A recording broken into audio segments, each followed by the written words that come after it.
السلام علیکم ناظرین، دلورام ایک ہندو شاعر تھا جس کا جھکاؤ شروع ہی سے اسلام کی طرف تھا۔ جب انہوں نے نبی کریم صلی اللہ علیہ وسلم کی سیرت کا مطالعہ کیا تو بہت متاثر ہوئے۔ اگرچہ وہ مسلمان نہ ہوئے مگر نبی کریم صلی اللہ علیہ وسلم کی محبت میں بے شمار اشعار کہے۔ دلورام کو حضور سے بڑی محبت تھی، حالانکہ وہ مسلمان بھی نہیں تھا بلکہ ہندو تھا۔ برصغیر میں انگریزوں کی حکومت تھی اور ہندوؤں نے شدت پسندی کو اپناتے ہوئے اس وقت سدی اور سنگٹھن تحریکیں بھی چلائی ہوئی تھی۔ اس وجہ سے وہ ہندو جو مسلمان ہو جاتے تھے خود کو ان کے فساد سے بچانے کے لیے مصلحتاً اپنا مسلمان ہونا ظاہر نہیں کرتے تھے۔ تعجب کی بات یہ ہے کہ دلورام کوسری ہندو ہونے کے باوجود نعت گوئی میں بہت مشہور ہوئے۔ وہ نبی کریم صلی اللہ علیہ وسلم کی محبت و شفقت اور درگزر سے بہت متاثر ہوئے تھے۔ وہ کلمی نام کوسری استعمال کرتے تھے، مسلمانوں اور ہندوؤں میں یکساں مقبول تھے۔ جب ان کے من میں عشق نبی صلی اللہ علیہ وسلم کا دیپ پوری آب و تاب سے چمکا تو انہوں نے محبوب کریم صلی اللہ علیہ وسلم کی محبت میں کثرت سے نعت کہنا شروع کر دی۔ ہندوؤں نے اعتراض کیا اور کہا کہ تم ہندو ہو، نبی کریم صلی اللہ علیہ وسلم کی تعریف میں شعر کہتے ہو، تم کیسے ہندو ہو؟ ہندوؤں نے سختی سے کہا کہ تمہارے ساتھ کیا معاملہ ہے، تم نے ہندوؤں کا نام شرمندہ کیا۔ دلورام کوسری نے جواب دیا، مجھے میرے پیار سے دور نہ کرو۔ انہوں نے اپنی محبت کی وضاحت میں ایک خوبصورت شعر کہا، کچھ عشق محمد میں نہیں شرطِ مسلمان ہے کوسری ہندو بھی طلبگار محمد، یعنی مسلمان ہونے کی وجہ سے سیدنا محمد صلی اللہ علیہ وسلم سے محبت کرنے کی کوئی شرط نہیں۔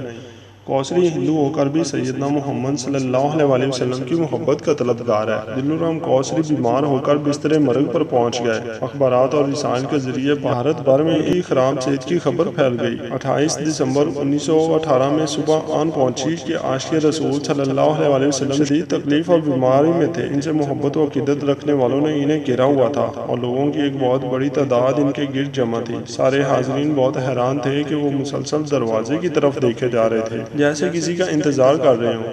تھوڑی دیر بعد وہ اپنے ہاتھوں پر وزن ڈال کر اٹھنے کی کوشش کرنے لگے اور اپنے پاس موجود افراد سے کہا کہ انہیں اٹھایا جائے۔ سہارا دے کر انہیں اٹھایا گیا تو وہ کھڑے ہو گئے۔ لوگ حیرت سے یہ سارا ماجرا دیکھ رہے تھے کہ جو شخص اٹھ نہیں سکتا تھا وہ کھڑا کس طرح سے ہو گیا۔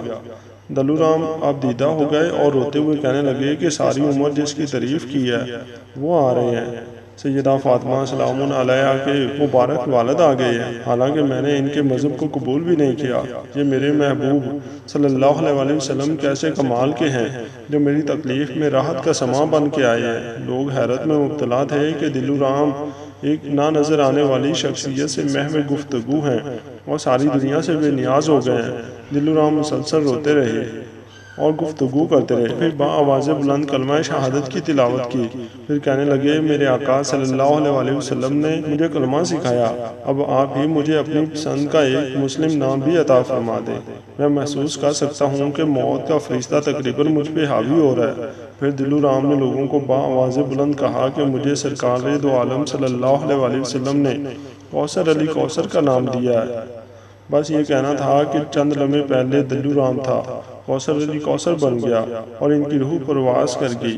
ان کی وفات کے بعد ہندو دلورام کوسری کو ہندو قرار دے کر انہیں جلانے کی کوشش کرتے رہے، حتیٰ کہ 3 بار انہیں مختلف جگہوں اور مختلف لکڑیوں سے جلایا گیا، لیکن ان کے جسم کو ان کی چتا کو آگ نہ لگ سکی۔ مسلمان سمجھتے ہوئے ان کا جنازہ پڑھ کر دفنانا چاہتے تھے۔ معاملہ انگریز حکومت کی عدالت میں جا پہنچا کہ وقت کی حکومت اور مسند انصاف جو انہی کے ہاتھ میں تھی۔ انگریز عدالت نے دلورام کوسری کی میت کو ہندو تسلیم کرتے ہوئے ہندوؤں کے حوالے کر دیا کہ وہ اپنی رسومات کے مطابق ان کی چتا جلائیں۔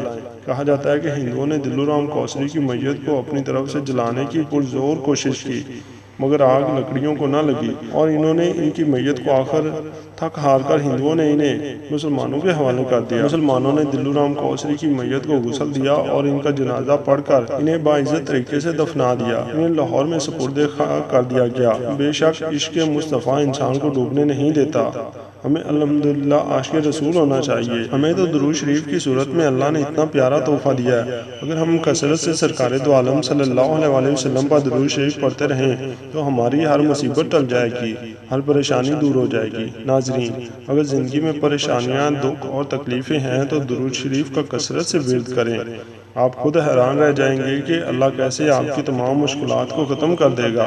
ناظرین، کامنٹ میں ایک بار صلی اللہ علیہ وسلم ضرور لکھیے۔ جزاک اللہ۔